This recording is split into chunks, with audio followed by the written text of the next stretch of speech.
여러분은 한 번이라도 이런 생각 해보신 적 있으세요? 이 사람과 남은 인생을 함께 하는 게 맞는 걸까? 평생을 같이 살아온 배우자와 자녀들이 떠나고 나면 문득 혼자 남겨진 기분이 들기도 하고, 그동안 참아왔던 감정들이 슬며시 고개를 들기 시작하죠. 이제는 더 이상 자녀가 연결고리가 되어주지 않는다는 걸 깨달았을 때, 과연 나와 이 사람은 진정한 의미에서 함께할 수 있을까 하는 의문이 생기기도 해요. 사실 이런 생각이 들었다고 말하기는 쉽지 않죠. 하지만 제 가까운 친구가 어느 날 아주 솔직하게 이렇게 말하더군요. 이제는 내가 원하는 삶을 살고 싶어. 자녀들이 다 독립했고 남편과 나 사이에 남은 건 그저 익숙함일 뿐이라는 생각이 들어 여러분도 이 말이 이해되시나요? 자녀가 떠난 뒤 남은 두 사람 사이에 그 고요함이 오히려 낯설고, 그동안 참아왔던 감정들이 한꺼번에 떠오르는 순간이 찾아오는 것 같아요. 그 친구와 다시 이야기할 때 제가 더 깊이 이해할 수 있었던 건 그 결심의 무게였습니다. 결혼 초기에 두 사람은 참 다정했어요. 자녀가 생기고 함께 가정을 꾸려가면서 행복한 순간들도 많았죠. 하지만 자녀가 자라고 시간이 흐르면서 서로의 차이가 점점 두드러졌고, 작은 갈등들이 쌓여 그 무게가 무겁게 다가왔던 거죠. 친구는 이렇게 말했어요. 결혼 초에는 그의 작은 습관들이 귀엽게 느껴졌지만, 이제는 같은 습관들이 매일같이 날 찌르는 것처럼 느껴져. 자녀가 있을 땐 그들을 위해 참을 수 있었지만, 이제는 더 이상 그럴 필요가 없어졌다고 생각하니까 감정이 감출 수 없을 만큼 커졌어. 이 말은 우리 모두의 마음을 울릴지도 몰라요. 결국 그동안 억눌려왔던 감정들이 자녀의 부재와 함께 한꺼번에 터져나오는 순간, 더는 관계를 유지할 명분을 찾기 어렵게 되는 겁니다. 혹시 여러분도 자녀가 독립한 후 찾아오는 그 적막함 속에서 배우자와의 관계에 대해 다시 한번 생각해 본 적이 있으신가요? 이 상황은 많은 분들에게 익숙하게 다가올 겁니다. 우리 사회에서도 황혼이혼은 점차 흔한 일이 되어가고 있지만, 그 과정에서 겪게 되는 감정적 혼란과 고통은 결코 가볍지 않죠. 특히 오랜 세월 동안 누군가와 함께해온 기억들이 있기 때문에 그 관계를 끝내는 결정은 한층 더 무겁게 다가옵니다. 그렇다면 황혼이혼을 결심하게 되는 과정에서 가장 큰 현실적인 고민은 무엇일까요? 바로 경제적인 문제입니다. 그 친구 역시 경제적인 문제로 인해 여러 번 망설였어요. 그동안 함께 모아왔던 재산을 나눠야 한다는 것, 그리고 혼자서 생활을 감당해야 한다는 사실이 막막하게 다가온다고 했죠. 혼자서 생계를 유지할 수 있을까? 연금이나 저축은 어떻게 분배해야 할까? 이러한 고민들이 이혼 결정을 더욱 어렵게 만들 수밖에 없어요. 친구는 이 문제를 해결하기 위해 수개월 동안 연금과 저축을 면밀히 계산하며 이혼 후의 삶을 가늠해 보려 했었다고 해요. 혼자서도 충분히 살 수 있을까라는 생각을 수없이 반복하며 경제적 불안과의 싸움을 이어갔죠. 그동안은 두 사람의 소득을 합쳐 생활비를 충당했지만, 이제는 혼자서 모든 비용을 책임져야 한다는 부담이 무겁게 느껴졌다고 합니다. 여러분도 이 영상을 보시면서 혹시 비슷한 고민을 해보신 적이 있으신가요? 이혼이라는 결정을 고려할 때 가장 먼저 떠오르는 것은 아마 이 경제적인 문제일 겁니다. 그래서 황혼이혼을 고민하는 분들께는 경제적 기반을 하나씩 점검하고 충분히 준비하는 것이 무엇보다 중요하다고 말씀드리고 싶습니다. 가장 먼저 생각해 봐야 할 것은 이혼 후 혼자서도 안정적인 생활을 이어갈 수 있는 재정적 기반을 마련하는 것입니다. 예상치 못한 의료비나 생활비가 발생할 가능성도 있으니 그에 대비하는 것도 필요합니다. 혹시 여러분도 지금부터라도 조금씩 준비해 보는 건 어떨까요? 미리 준비가 되어 있다면 결정할 때 그만큼 더 자신감을 가질 수 있을 겁니다.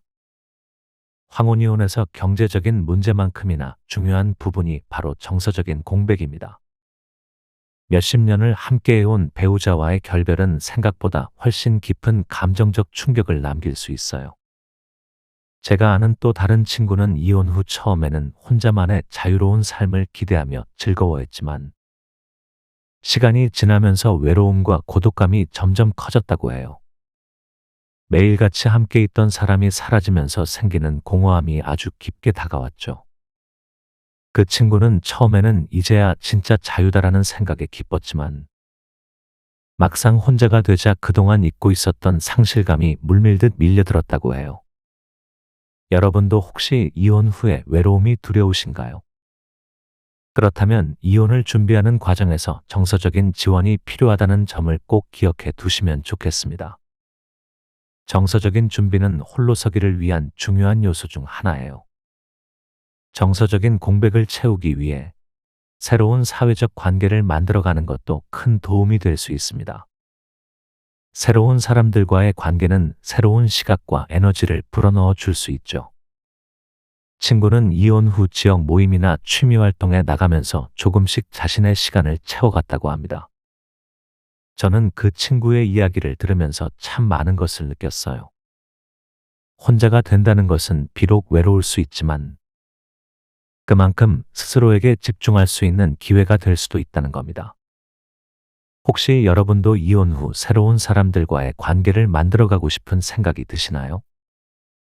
그동안 누군가와 함께하던 시간을 이제는 자신을 위한 시간으로 만들어가는 것. 그리고 그 안에서 새로운 인연을 만나게 되는 일은 삶에 큰 변화를 가져다 줄 수 있습니다.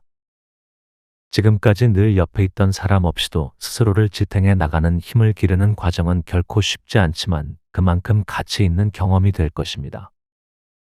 황혼이혼을 결심한 이후 많은 분들이 새로운 인생을 시작하게 됩니다. 그동안 미뤄왔던 꿈을 다시 꺼내보고 하고 싶었던 일에 도전하게 되는 거죠. 제가 아는 분은 황혼이혼 후 예전부터 하고 싶었던 여행을 시작했다고 하더군요. 이제는 나만을 위한 시간이니까 하고 싶은 일을 해보자는 마음으로 몇 년간 떠나지 못했던 여행을 시작하게 된 겁니다. 그 경험이 얼마나 값지고 특별했는지 말할 때 눈빛이 반짝거리는 걸 보면서 저도 참 많은 걸 느꼈어요. 여러분도 이혼 후 어떤 삶을 살고 싶으신가요? 지금까지 마음속에 간직해왔던 꿈이나 목표가 있으신가요? 그렇다면 이제는 그 꿈에 도전해볼 시간이 왔을지도 모릅니다. 저도 친구의 이야기를 들으면서 막연히 생각만 해오던 일들이 하나씩 떠오르더라고요. 어쩌면 이혼이 새로운 도전과 꿈을 실현할 수 있는 기회일지도 모르겠습니다. 사실 황혼이혼을 결정하는 과정에서는 그 후의 삶이 두려울 수밖에 없지만 이혼 후에는 자유로운 선택과 도전이 가능한 삶이 펼쳐질 수도 있습니다. 여러분도 혹시 하고 싶었지만 미뤄왔던 꿈이 있다면 지금이 그 꿈을 향해 나아갈 좋은 때일 수도 있어요. 우리가 그동안 삶 속에서 남을 위해 헌신하며 살아왔던 시간을 이제는 나 자신을 위해 써보는 겁니다. 그렇게 삶을 새롭게 바라보는 순간이 온다면 그때부터는 어떤 일이든 가능하다는 생각이 들기 시작할 겁니다. 물론 경제적 기반과 현실적인 준비가 필수적이라는 점은 잊지 말아야 해요. 안정적인 기반이 뒷받침되어야 진정한 홀로서기가 가능하니까요. 오늘 이렇게 황혼이혼에 대해 깊이 있게 이야기해 보았습니다. 이혼이라는 결심은 쉬운 일이 아니며 삶에 큰 변화를 가져오는 결정입니다. 그러나 그 결정이 여러분의 남은 인생을 조금 더 행복하고 평온하게 만들어줄 가능성이 있다면 그 선택을 충분히 고민해 볼 가치는 있을 겁니다. 여러분의 삶에서 가장 중요한 것은 결국 나 자신이라는 점을 기억하셨으면 좋겠습니다. 남은 인생에서 진정한 행복을 찾기 위한 여정이 시작되기를 바랍니다. 여러분이 어떤 결정을 내리시든 그 선택이 여러분의 삶을 한층 더 빛나게 만들어주길 진심으로 응원하겠습니다. 그리고 다음 영상에서는 황혼이혼을 고민하는 분들이 자주 묻는 현실적인 조언과 함께 경제적 준비와 심리적 지지 시스템에 대해 이야기해 보겠습니다. 이 이야기가 여러분에게 도움이 되었길 바라며 구독과 알림 설정도 잊지 마세요. 여러분의 여정에 함께할 수 있기를 바라며 오늘의 영상은 여기서 마치겠습니다. 감사합니다.